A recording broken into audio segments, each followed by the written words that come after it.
Hey there, welcome to episode 16 of the FFS Talk audio program. I am your host, Dan Hugo, recording this in the middle of the day on Thursday, March 14th, 2024. Today we're going to talk about a US Postal Service reboot.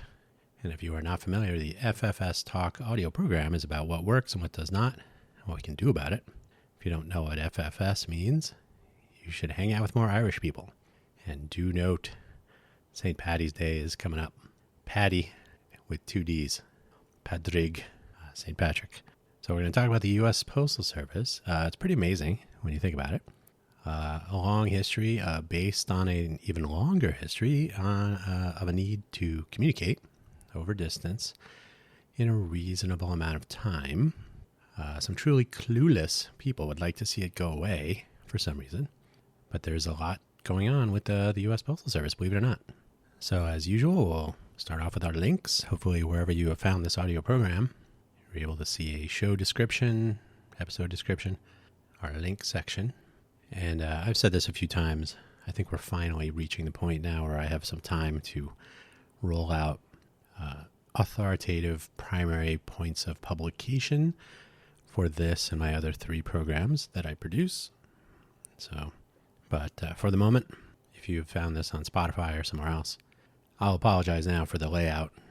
I'm not a fan of how some websites display the embedded HTML in the CData section of the description, but we won't get into that here. Maybe another week of FFS will do that. Don't forget, buymeacoffee.com/DanHugo if you would like to find out where those other programs are. Obviously, once we get our primary point of publication published, those will be linked there as well. So buy me a coffee, buymeacoffee.com/DanHugo for all of my projects, whether they're for Innovate for Vegas Foundation or myself. These are the projects I work on. So also have some GitHub links and so on. You're under no obligation to buy me a coffee, but if you do choose to throw some money that way, it will be going towards coffee. I've included some coffee links as well. ko-fi.com/DanHugo, ko-fi.com/DanHugo will begin publishing. They don't have an API. It'd be cool if they did. We will begin publishing some links to podcasts and other updates there. So once we have our primary publication points published, that's a mouthful. I'll start doing that so we can point people to the websites and thus the places where we own our publication. We can display show notes any way we want, for example. A few links on here. The U.S. Postal Service has a history link, so you can read about from them in their own words, the history of the United States Postal Service. There used to be a United States Postal Savings System, banking, postal banks. So there's a Wikipedia page there about the United States Postal Savings System. Used to be, but if you ask the American Postal Workers Union, they have a campaign ongoing to bring back postal banking. So I have a link to the APWU website concerning their campaign. The U.S. Postal Service has offered frequently asked questions on the U.S. Postal Service website. By the way, interesting to note, the USPS website is .com. We'll get into that in a second. USPS.com. They have various retail services that they offer people. Now, I will say, if you read through that list, some of them are clearly somebody said, we need to have a longer list. Make sure you add, we also talk to you. So the list is a little shaky, but they used to offer more services. So the big picture, there's a Wikipedia page about the United States Postal Service. You can begin, as with all Wikipedia links, begin at Wikipedia. Rarely a good idea to end there, but you can see some mentions through history.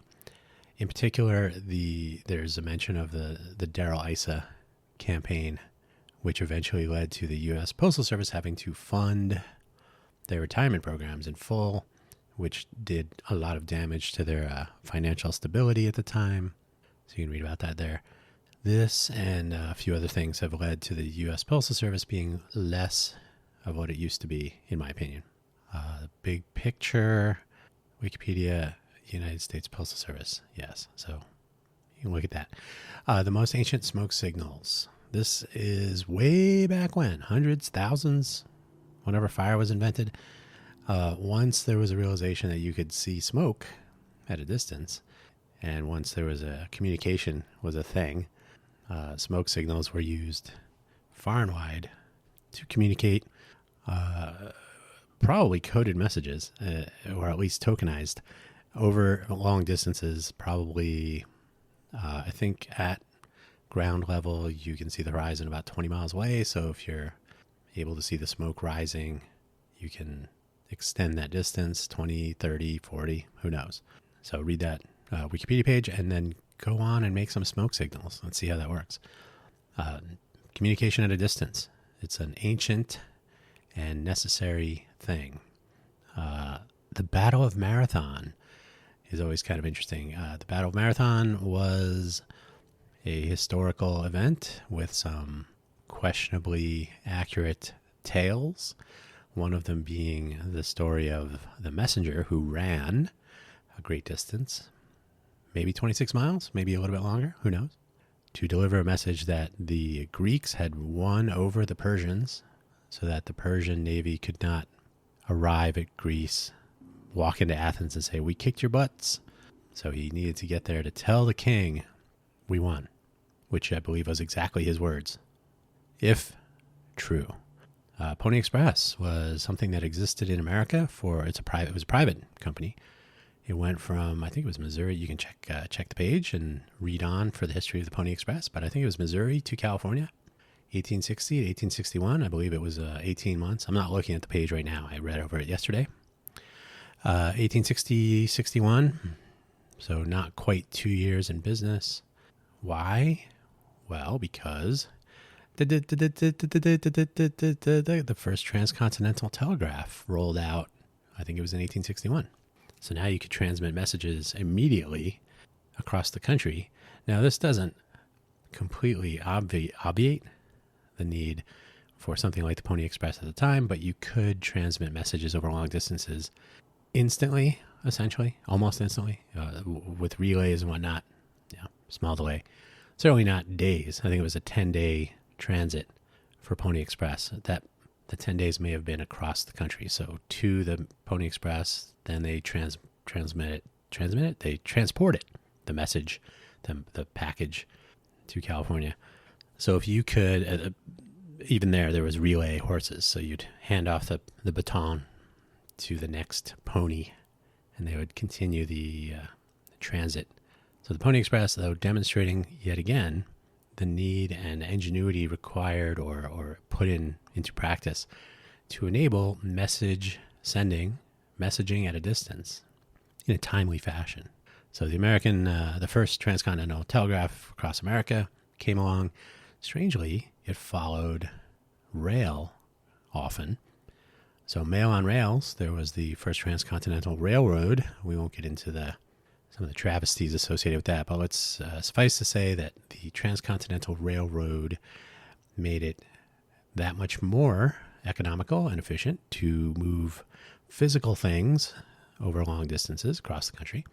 The transcontinental railroad, I think, rolled out in 1863. I think it was shortly after the telegraph rolled out. So as they were putting up tracks, as the rail system continued to be expanded, the telegraph cables, the cables that carry the dots and dashes, they were able to flourish. You could run both as you were building them. There you go. So now you're able to send messages or physical objects over longer distances in reasonable or even almost instant amounts of time. Instant?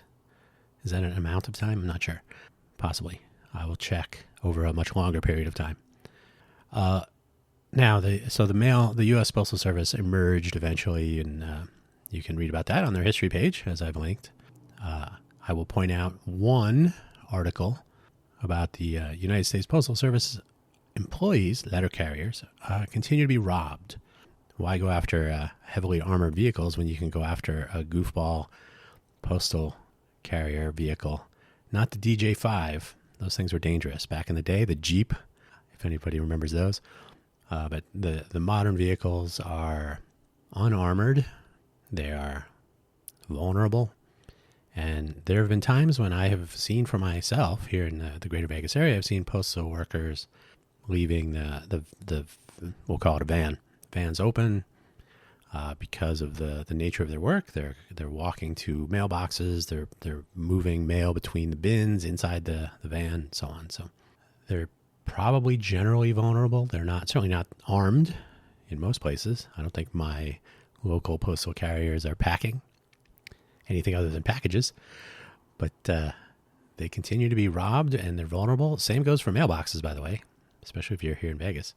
And fun fact, a lot of people don't know this, the .com, USPS.com, the Postal Service, United States Postal Service, was, I think, entirely and now currently mostly self-funded. The postage, the services they offer, some of them a little bit dubious when you're making a list, but the services, the retail services they offer certainly, and then some of the deals they make with the likes of Amazon to ship packages on Sundays, etc.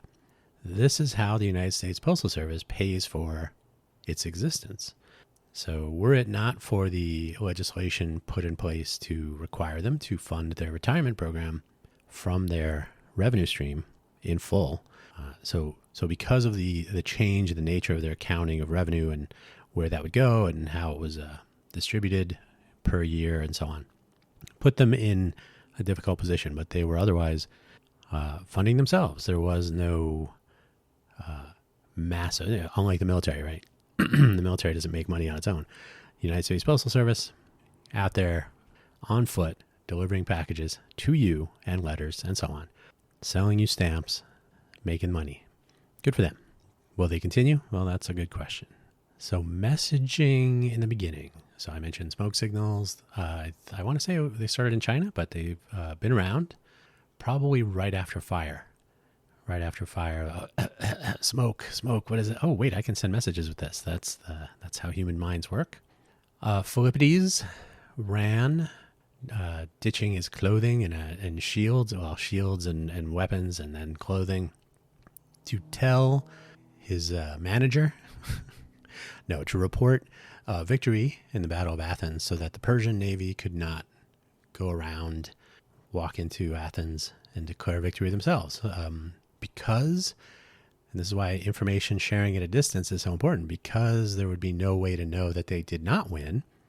Surely if the Persian Navy rolled up, I guess I don't see our people. I guess we lost. So for Philippides to get there, express that message, and historically his message was, we won, and then he tipped over and died. So that was an expensive message. There is no exact, precise proof that actually occurred, but today we have marathons, not in direct celebration, but certainly inspired by this event. The Pony Express, as I mentioned, a private express delivery for just over a year, so I think it was about 18 months. And then the Transcontinental Telegraph enabled that transit of information, so you could send your characters one Morse code at a time.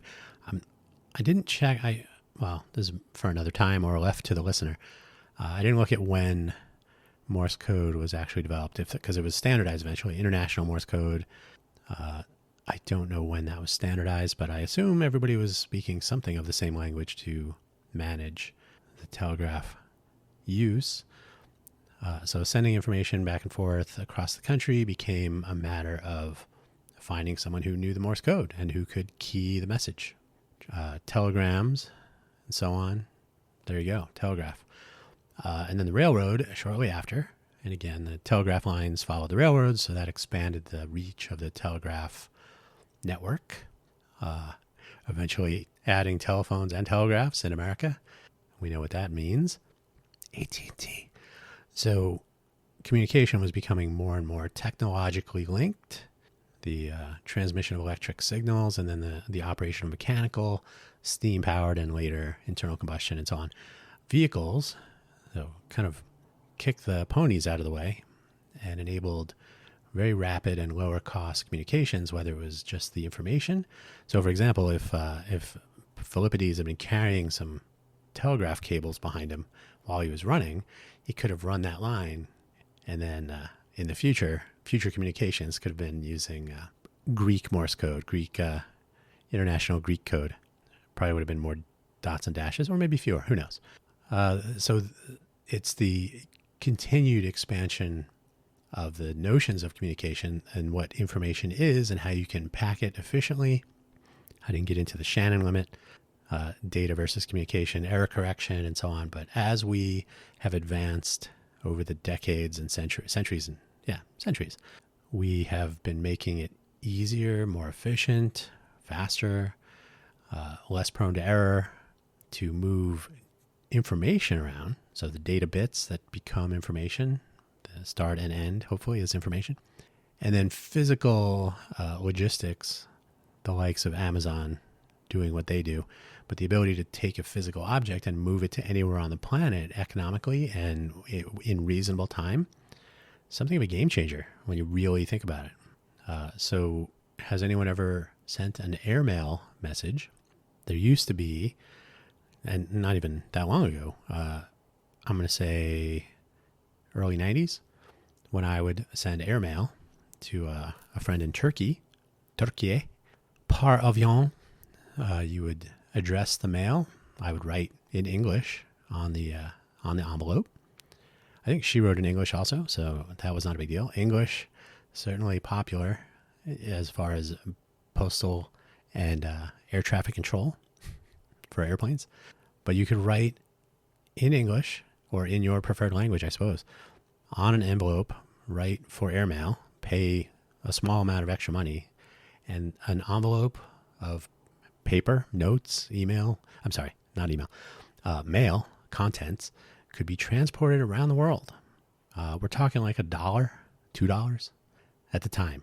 So the notion that you could transport this mail, and thanks to various treaties and agreements and so on, you pay your postage on one end, and that gets it all the way through, delivered by, carried through transit centers, postal processing, different countries, whatever inspections have to occur, etc. It gets your package. Now, if you're shipping something, that's different. But if you're sending something by a U.S. mail from the U.S. or from a postal system in another place, these treaties in place make it just that simple to move physical small things from one place to another. Certainly one person to another. Another game changer. When you think about it, during the formation of the United States, or certainly the Declaration of Independence from Mother England, there was a need, even before that, there was a need to communicate with England, Great Britain, between the colonies and Great Britain. So transport of mail, there was no telegraph, there was no transoceanic cabling. So you had to give some mail in a mail bag, probably, or something, however, to a ship. They'd put it in the hold, sail across the sea. So weeks, months, who knows? So to be able to communicate things like, how are things? How's it going? Here's a little picture. Before the ridiculous, pervasive nature of email, if you could send a message to somebody for $1 and it would get there within a week, amazing, truly amazing. So if you were in the era of pre-email, and you could certainly phone, that's a different topic, but if you would telephone Turkey at the time, so I would call my friend in Turkey every once in a while, tremendous delays, very expensive international connection fees and so on. A lot of delay, get some echo back, questionable call quality. All that has changed drastically, and that's part of the problem, actually. So airmail, person to person, if you want to send someone a letter, a note, announcement, hey, I just graduated, hey, grandparents of a newborn you're located in another place. This actually happened it happens to everybody. This has inspired communication companies and so on. Like, I tried to tell, I had a friend from Great Britain, and he and his wife had a child in California, sharing video and communicating the news and so on to grandparents in Europe, in Great Britain, was a challenge. So communication is always important to everyone on an individual basis, on a geopolitical government bases, military messaging. It's an important service. Airlines and other physical transportation, trains, planes, automobiles. Planes, trains, and automobiles. Good movie. Make moving physical mail almost as huge in general as an Amazon Day delivery volume. I didn't check those stats, but essentially, if you have ever ridden on an airplane as a passenger, or maybe you just grabbed onto a wing or a wheel, you may have noticed that mail bags, US Postal Service marked items, are put into the hold. That is an agreement that the US Postal Service has with the airlines to transport mail. You can see trucks, 18-wheelers, semis, moving mail to and fro. You can put mail on other vehicles and carry the mail from some source to some destination, some origin, I suppose. So the amount of mail that's moving around the world, and now I'm hoping they don't transport junk mail like this. Hopefully it's actual mail of reasonable value. But it is this element of making maximal use of alternate forms of transportation. Not everything has to be a U.S. Postal Service vehicle. That has enabled the U.S. Postal Service to scale and other postal services around the world to scale to levels where you can actually affordably and economically move reasonably sized things, huge distances, in reasonable amounts of time. No more smoke signals, no more need for ponies running around the country.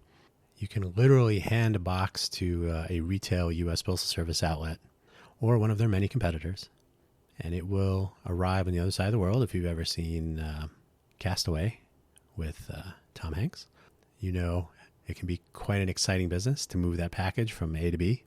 Hopefully you don't get stuck on an island along the way. But it's become a vast business now. Can the U.S. Postal Service continue to do it in light of competition from the likes of UPS and FedEx and DHL, and the list goes on and on. Not only that, electronic mail. The package shipping competition, I don't think you can certainly send a FedEx envelope, for example, or a UPS envelope. So not really a solid competitor for traditional mail. I wouldn't send a letter to someone, a first class, 1 ounce, handwritten or otherwise personal letter to a friend through UPS or FedEx. That seems unlikely. So there isn't a total replacement, but certainly its competitors, the U.S. Postal Service competitors, offer a collection of services that are pretty close. There have been various efforts to scuttle the U.S. Postal Service in favor of privatization, perhaps. The USPS is our number one source of paper spam. That's how they stay in business. When I lived in Phoenix, Arizona, we had a sort of a group mailbox mounted at the end of the street. So you could walk about a block or two, whatever the distance was. Not inconvenient, inconvenient, yes, not too far. It wasn't a pain physically. It was just an inconvenience, a distraction. If you happen to be driving, you could end up at that end of the street, grab the mail, finish the trip home. So it wasn't ridiculous, but it was a minor inconvenience. So every once in a while, I would just skip it because most of my mail at the time when I was living there was electronic. That is electronic billing, which are all competitors to the United States Postal Service, right? So direct bill payments, online banking, electronic billing. So most of my mail was weekly circulars of coupons and offers of various insurance and other services, sales circulars, etc. So it was just piles of junk mail. As it happens, the little mail, it was their mail slots with a locking door. So probably a little bit bigger than a legal sized manila folder, right? So a little bit wider than the paper, than the legal size paper. So 11 by 17, no, 11? Yeah, 11 by 17 probably. So you have this big mail slot, but it has a certain height and it would fill up with spam, with coupons and junk mail. I would literally have a note. You have to now come to the post office to pick up your mail because it won't fit in here anymore. So my mailbox was literally filled up, disenabling and preventing, how about that? Preventing actual legitimate mail delivery for the sake of junk mail. And I would speak to the postal employee and I would say, if it wasn't for this junk mail, they're like, hey, we have to deliver it. So that is how they stay in business. That's one of the components of their business model, is to deliver bulk email. I think it's third class bulk, something like that. That's how they pay their bills. One of the ways they pay their bills. They also entered into an agreement with Amazon some years ago to deliver Amazon packages on Sundays through the week. So Sunday mail delivery has always kind of been just not a thing.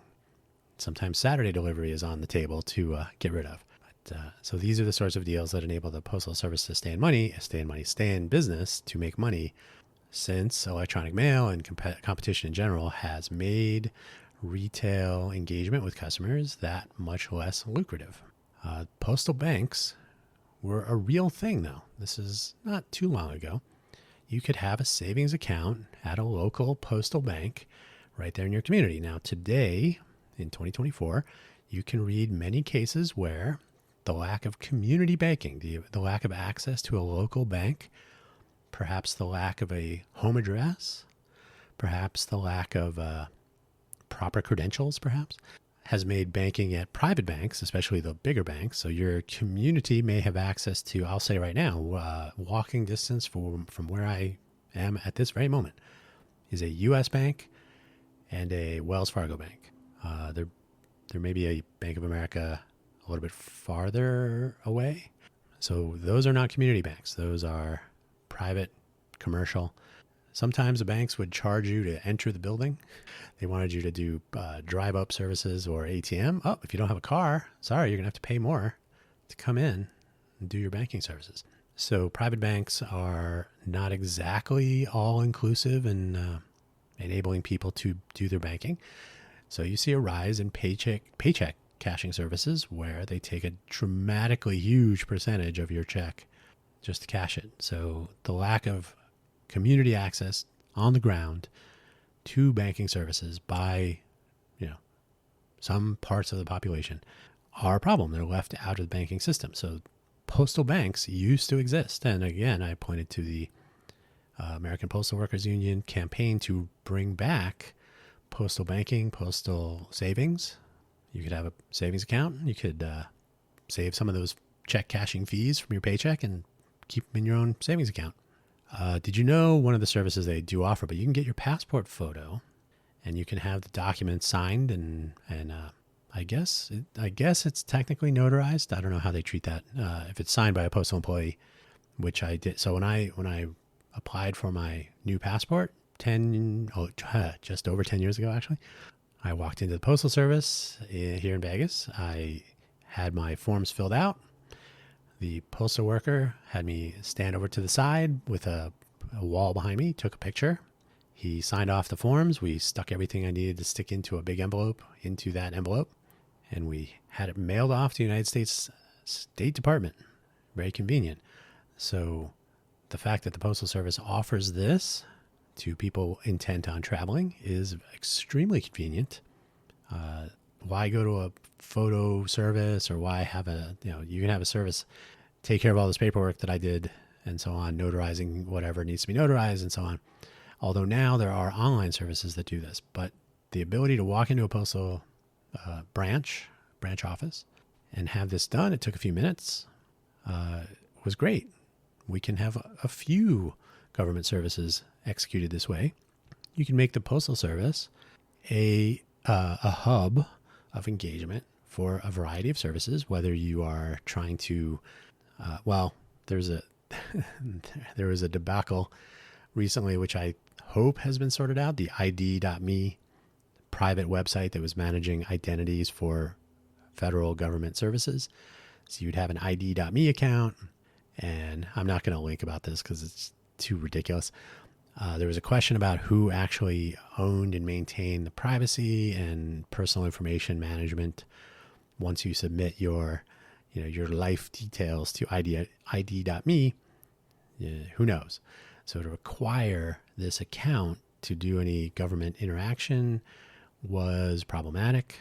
Now there's pay.gov, through which you do things like when you form a nonprofit, or I'm sorry, not a nonprofit, you form a charity, you file your 1023-EZ through pay.gov. So you have a pay.gov account, you pay your fees, you can, I believe you can pay your taxes, you make tax payments through pay.gov, etc.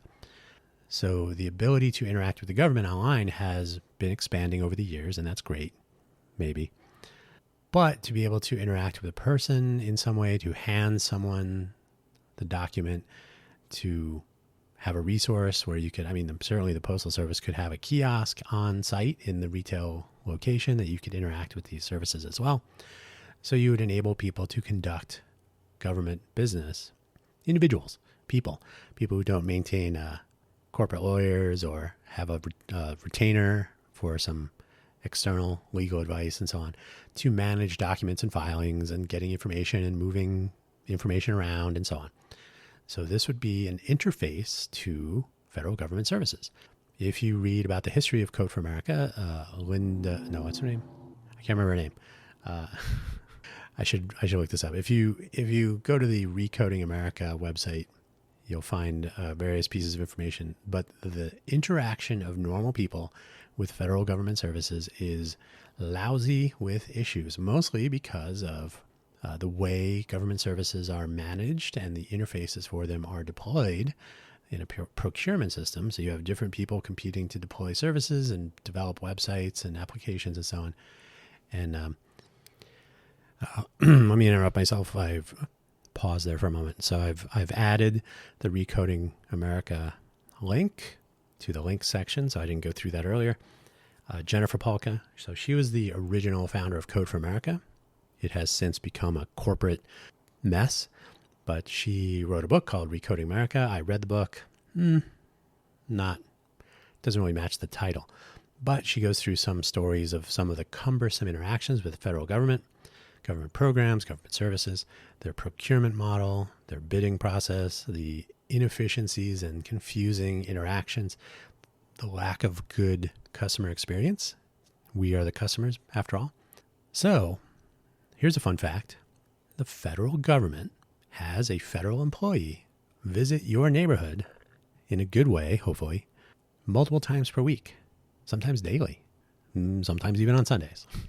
So the United States Postal Service, as federal employees, are essentially the only federal government service entity that has people on the ground interacting with the people of the United States on a multiple times per week. Well, I'm not going to say daily, but certainly multiple times per month basis. And sometimes they are targeted by criminals and they are subjected to violence and danger. But rain, sleet, dark of night, these are fine. It's people with guns that steal your mail. That's a problem. But these are federal employees with whom you could engage. And we'll get to that in the final section about what the Postal Service could do. What could we do about what we have and what does not work? So the United States Postal Service has gone through some chaos, especially recently. The Postmaster General, the person who filled that role, and I did not look him up because he seemed like kind of an idiot. Reducing Saturday deliveries were going to be out. Luckily, those are still in. And I'm saying this as someone who doesn't receive a lot of mail. Like I said, to this day, I get mostly electronic mail. However, the ability to send and receive mail when I do renew my passport, I think I can do it online, but I will fill out a form and I will need to mail my passport to the State Department so that they can replace it. Technically, they will provide me a new passport and return my old one because I do have a visa that will expire 2 years, a year and a half. So when I renew my passport, the ability to send and receive it, although they probably send it FedEx, unfortunately, is convenient. So having access to postal services is great, very useful. The retirement funding requirements, Darrell Issa and Congress many years ago, and then some other limitations and chaos, and again, the Postmaster General with the reduction in force, the layoffs of postal workers, the reduction in number of processing centers, the reduction of Saturday deliveries, various different challenges for funding, different deals that were made for contractual services like the Amazon deal. So a a lot of chaos trying to either limit or bolster the ability of the US Postal Service to remain in business. It seems like there's an interest in privatizing. I know the right, political right, tends to want to privatize. This has come up with Social Security and other services. So privatizing the Postal Service, even though the Postal Service was operating mostly as a private entity, a federal but self-funded entity, so essentially a private entity, there was a desire to shift market strength to the, I don't know if any lobbyists had anything to do with this. That's for you to go and read about. But shifting market focus, market strength to private competitors, UPS, FedEx, DHL, etc. So in addition to competition from the likes of electronic messaging and so on, and just a general stagnation of existing services, you may not even have had any idea that you could get your postal worker to help you with your passport. Take a picture, get everything packaged up, sent off. That may not be something, and of course, Americans don't tend to get passports. That's a different problem. But if you don't know that the Postal Service offers some services, you may think you have to go to a private mailboxes company, or usually in a strip mall, there'll be a little mailboxes, etc., and so on. I'm not digging on those. I'm not denigrating them. But the lack of postal branch offices in communities means you have to go to a private. Same with banks. Same with a lot of possible services. So sticky business dealings with the likes of Amazon. So once you get into this agreement, you have to deliver packages on Sundays. But if you start reducing your workforce, then it becomes more of a challenge. It may put the agreements at risk, which puts your entity's financial near-term and maybe even long-term future at risk.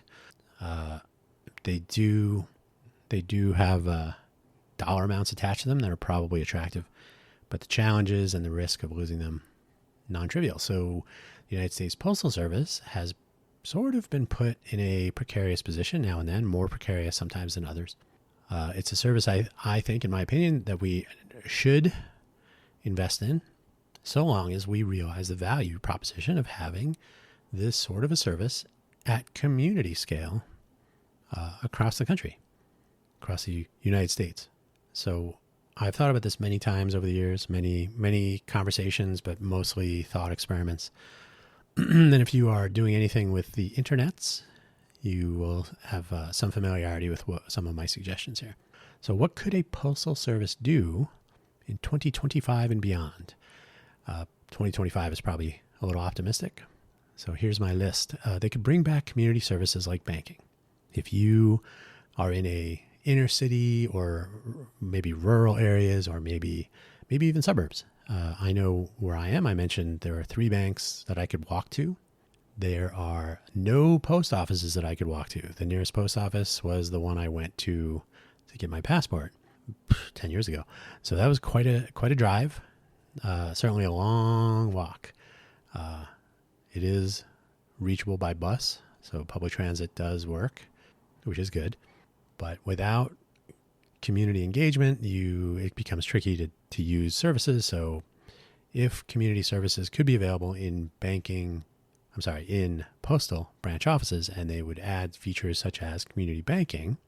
And one of the problems with postal banks was the FDIC, the Federal Deposit Insurance Corporation. The ability to insure deposits was not extended to postal banks. It was applied to private banks. Don't even get into the savings and loan insurance. Was it FSLIC? FSLIC. Yeah, Federal Savings and Loan Insurance. That was a lot of drama. But if deposits could be insured, although the focus would be on community banks, so perhaps there would not be so much concern about deposits with insurance on accounts balances of up to $250,000. Maybe that's not such an issue, but access to community banking, community savings, nowadays with fintech being what it is, the ability to actually issue debit cards, maybe EBT, something similar to that. So federal programs for safety nets and so on could be managed through postal branches. Wait a minute, this would mean adding personnel. This would mean adding branch offices. Well, yeah, that would enable them to stay in business and engage more people and conduct more business. They can embrace the personal interaction. Postal workers are so often ignored, but not always. During the pandemic lockdowns, I was receiving my monthly Amazon subscribe and save, and there would be Amazon Logistics is a black box that I do not wish to open. It's a mystery. Who can say? It has gotten worse over the years. I think that's probably difficult to argue with. But during the 2020 year, my package from Amazon would often be a single box. That's the notion of subscribe and save. The saving part becomes from a predictable recurring order. Great. So the box would come delivered by the post office. So a postal carrier would transport this box. We're not talking grand piano size. We're talking, 5, 10 items that would fit in a reasonable, I can't remember how they number their boxes, but certainly a box of no more than, 2 feet would be the maximum dimension. Probably more about 18 inches or so. So not a large package, reasonably sized, not very heavy.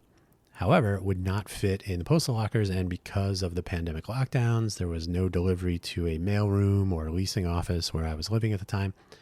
So a note to come to the post office and pick it up. Now, if you don't have a car, and I think I've done a podcast episode about this in Quaggling Sand, I've sold my car about 7 years ago. And I've been enjoying the ups and downs of public transit in my oasis in the desert here in Vegas. That's a lot of other discussion. But the fact is, it was not convenient to get to the post office at that time. In the interim, I believe there's been a new bus route added to the RTC, the 220, which would have made that easier. But the ability to get the package without having to deal with a Lyft or Uber at the time, masks and other chaos. So I spoke to my postal carrier, Belinda, and she said, if you can get the package, because I can leave it at your door, but it'd be easier if you actually can, if you happen to know. I said, well, I have informed delivery and I can track the package. So if you're delivering mail or a package, I can use the USPS tools for package tracking, and I will know that you're going to deliver it. And so I can walk over here and you can hand it to me. And she said, okay. So she got the package from the post office that I had the note for to pick up the next day, handed it to me. And that happened a couple of months in a row. I think eventually Amazon switched to, they've really leaned into their Amazon logistics. So the use of the Amazon vans. So mostly it's been Amazon deliveries, occasionally UPS, which is horrible, and occasionally postal. Either way, the ability to speak to a federal employee who makes return visits, this is Belinda in this case, was our postal carrier. Every once in a while, if she took a day off or had some other reason to not deliver the mail on a particular day, that'd be fine. But for the most part, you're seeing the same person. And this is important because Belinda, in this case, knew me. She had spoken to me. I had spoken to her. So we know of each other. So now in the digital age, and I already mentioned informed delivery, this is kind of a cool service. If you're not familiar, the U.S. mail, as it's moving through the system, it reaches a destination and it will be photographed. I think it's photographed at the destination so that you can receive an email delivered to you regarding your mail that is about to be delivered. Why is this useful? Have you ever traveled? Have you ever been waiting for a particular piece of mail? Have you ever been wondering if your mail was stolen? What was delivered? So the fact that they take photographs, now this is probably part of a larger evidence gathering scheme for people that use mail to deliver threats all the way up to powdered envelopes and so on. But as a customer service feature, the ability to know what pieces of mail, to be able to look at them as black and white photos, reasonably high resolution photos, has been very useful. When I used to travel, when I was working for Intel, the ability to know which pieces of mail were being delivered while I was traveling was useful. I would have some idea of which pieces of mail were delivered during my absence. I could go and retrieve them if I had my mail on hold. By the way, you can initiate a mail hold online with start and end date. So the USPS website offers a lot of digital services regarding mail delivery, package tracking. You can send registered letters with delivery confirmation and so on. So these are very nice features. They're making use of technologies as it exists today. Now, because I had a personal relationship with my postal carrier, she knew who I was. This doesn't have to always be the case, but it's certainly interesting to be able to have a personal interaction with a federal employee. Suppose the United States Postal Service, as a authority on locations, addresses, so in theory, the United States Postal Service knows that Dan Hugo lives at a particular address and receives mail there, so a postal address, and can deliver certified mail, registered mail, can issue delivery receipts, can accept delivery acknowledgement with a signature, etc., etc. So they have a transactional, physical relationship with a postal customer at their location. This could be a business, storefront, factory, whatever. So the postal worker, postal carrier, can engage with people physically in a location, in person. So suppose the US Postal Service became a certificate authority for things like secure socket layer, or TLS now, TLS certificates to verify and authenticate and encrypt and ensure some sort of privacy with online businesses and even people. So now, instead of paying tons of money, hundreds for a I can't remember how they number the levels, but a top level certificate, which is not a free cert from Let's Encrypt. It's an actual certificate that verifies a business exists and has, people identified and so on. So to get these sorts of certificates, if you're working with financial, certainly if you're going to be an encrypted services provider, you don't want to go with the free cert. You're going to be a verified business with some sort of certification. So the highest level, the U.S. Postal Service could become a certificate authority that grants these certificates and is able to verify the physical presence and existence and individuals associated with a business that is receiving these high-level certificates. They could also be a lower level. I mean, the U.S. Postal Service could deploy a Let's Encrypt service, right? So they could do a free personal certificate service. I could have a personal certificate, and these were never really a big deal, but when I worked at Netscape in the security group, our focus was on SSL, now TLS, and secure email.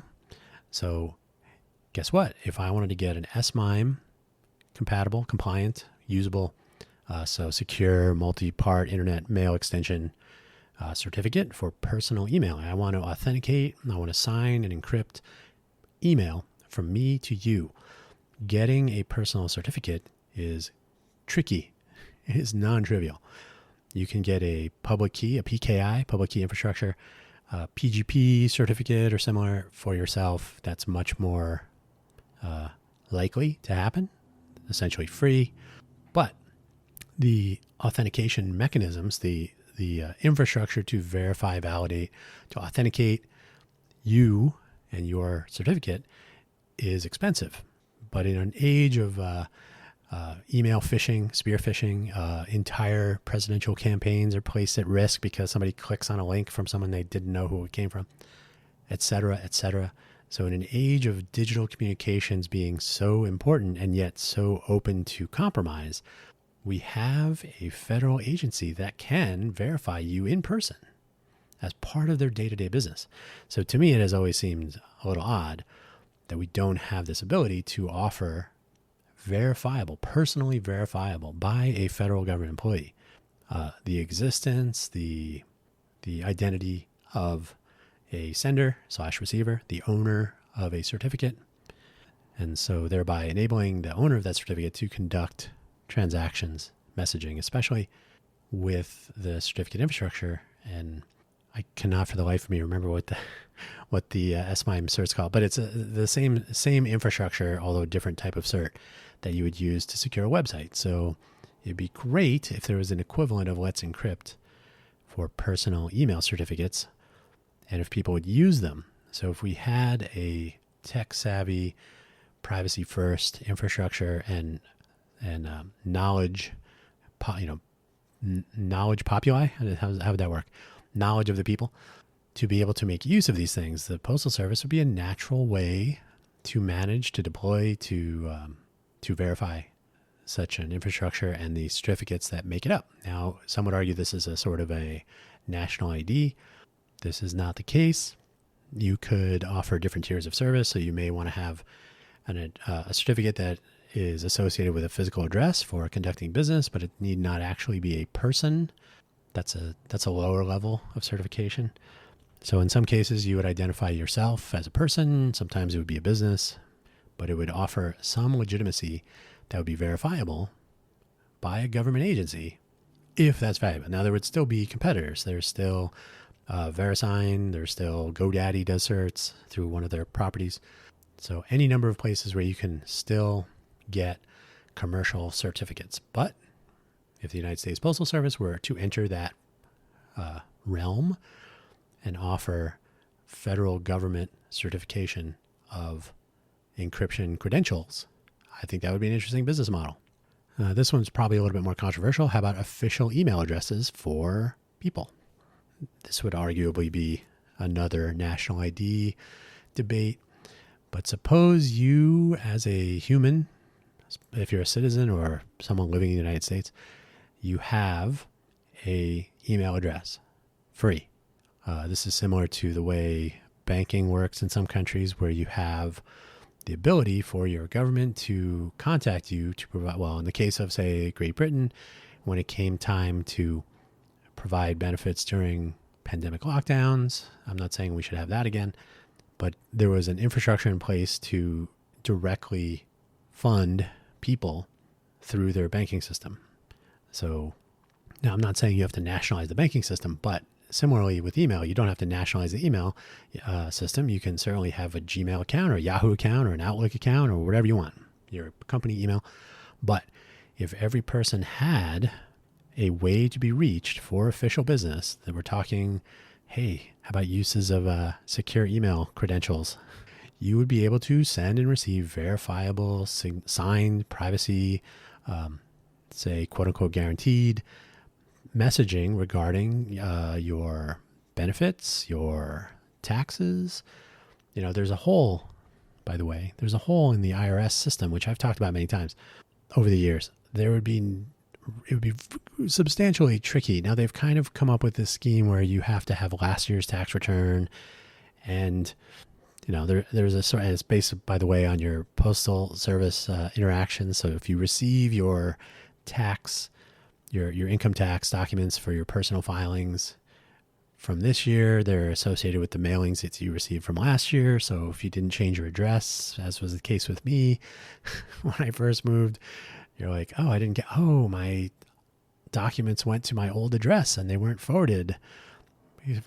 Anyway, so it's loosely coupled, but not directly. It's coupled with an address, but there's no verifiable delivery. So the fact that paper documents are sent through the U.S. mail is a bit of a throwback. Yes, it makes them money if the IRS, if the Treasury Department has to pay the Postal Service to deliver official mailings. But if I could receive my documents via U.S. mail, but delivered electronically, if I can authenticate myself as the recipient of those documents, if I can interact with the government through, say, pay.gov and my personal certificates to verify my identity when I log in. So you can have an identity cert for TLS, personal cert. You could have a personal certificate for your secure emailing. You could sign your emails. And if this signature and encryption scheme were part of the document processing and transaction verification infrastructure in place, then the US Postal Service could play a substantial and significant role in conducting secure, reliable, verifiable electronic commerce, administration, general transactions throughout the government, the federal government. Once these are in place with the federal government, it would be a small matter to enable something similar at the state, county, and city levels. So now you can be conducting business with a government agency or entity using secure communication means that are verifiable. Why? Because if there's ever any question about your identity, walk into a postal branch, verify who you are.